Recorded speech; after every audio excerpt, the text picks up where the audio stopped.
원시 촌락, 그러니까 예전에 지금 뭐 장수왕이나 그런 분들이 만들어놨던 그 촌락들, 농사를 짓는 그런 중심지, 그게 도시였어요.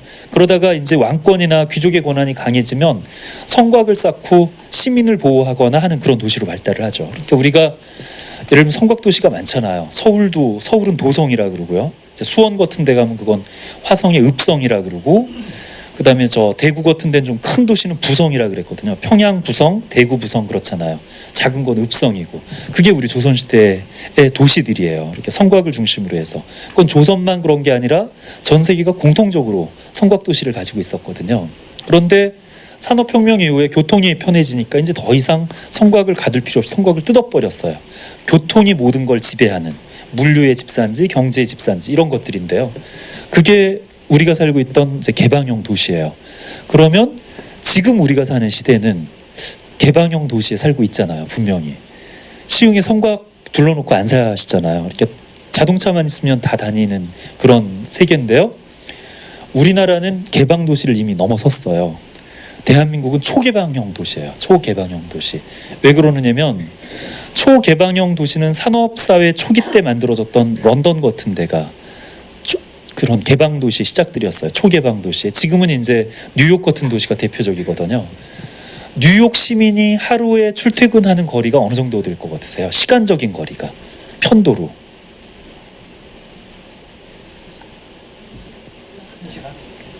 예, 2시간에서 1시간 반 사이예요.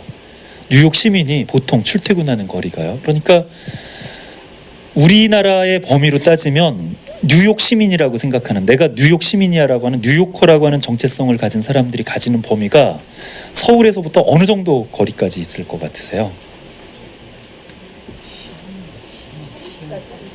네, 대구 정도까지예요. 대구 바운더리까지. 그 정도면 집에서 차를 가지고 전철역에 두고 초고속 전철을 타고 맨하탄으로 출근을 할 수 있을 만한 범위들이거든요. 지금 우리나라도 가능해요. 돈만 있으시면 내가 대전에 살면서 대전역에다가 차 세워놓고 지하철 타고 서울역까지 오면 1시간이면 오잖아요. 그러니까 집에서 출발해가지고 1시간 반 안 되더라도 서울 도심까지 들어올 수 있어요. 2시간 잡는다라 그러면 대구에서도 출퇴근을 할 수 있거든요. 그게 초개방형 도시예요. 그러면 이제 아직 우리는 그 초고속 전철 문화에는 아직 익숙지 않다라고 하는 전제로 보면 버스나 지하철이나 버스, 이렇게 승용차를 타고 1시간 반 정도 서울 시청까지 접근을 할 수 있는 거리가 대략 어딜 것 같으세요? 천안, 또 경기도권은 대부분 다 속해요. 저 어디죠? 그 멀리 보면 춘천 권역까지가.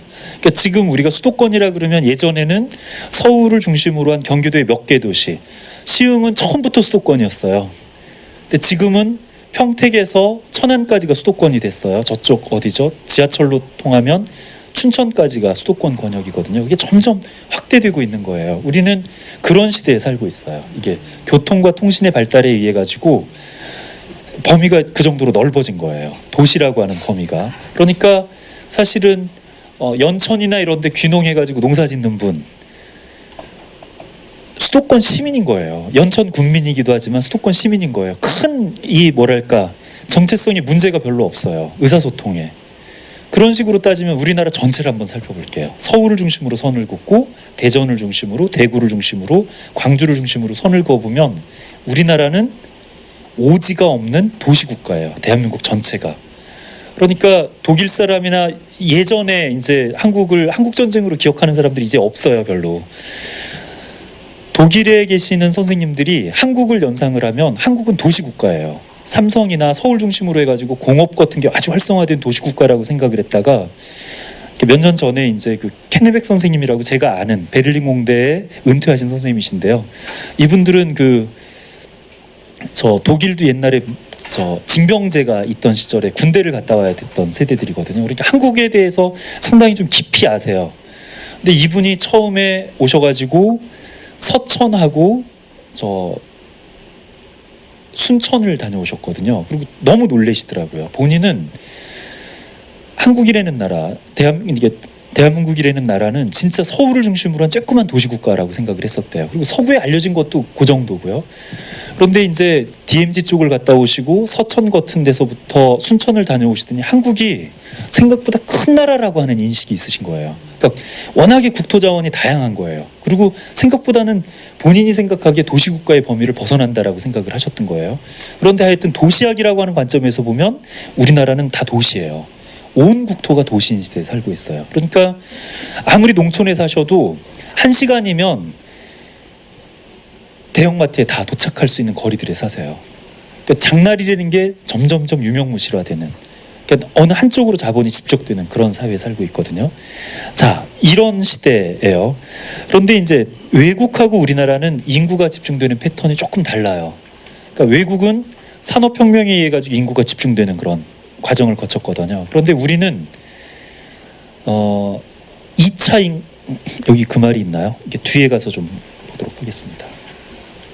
없으면 여기서 설명을 드리겠습니다. 우리는 인구 집중이 2번에 걸쳐서 이루어져요. 그러니까 도시화가 처음에 진행된 것은 산업화에 의해서 도시화가 안 됐어요. 정치적인 문제 때문에 도시화가 이루어졌어요.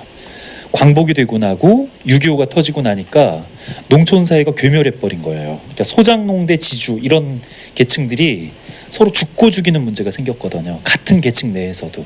왜냐하면 이데올로기 문제가 너무 심각해져 가지고, 그러면 우리 쪽에 살던 사람이 북쪽의 편을 들었던 사람들은 더 이상 농촌에 살 수가 없어요.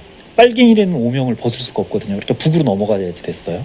똑같이 북에서는 남쪽 편을 들었던 사람들은 남으로 넘어올 수밖에 없었어요. 그러면 또는 미처 넘어오지 못하고 넘어가지 못했던 사람들 같은 경우에 더 이상 농촌에 살 수 없으니까 어디로 가야 될까요?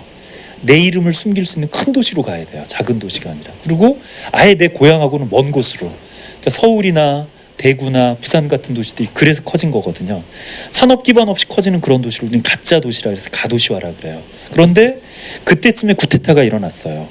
군인들이 정권을 잡은 거예요. 그리고 아까 말씀드렸던 외국 돈 빌려다가 경제를 바꾸기 시작을 한 거예요. 다행히 성공을 했어요.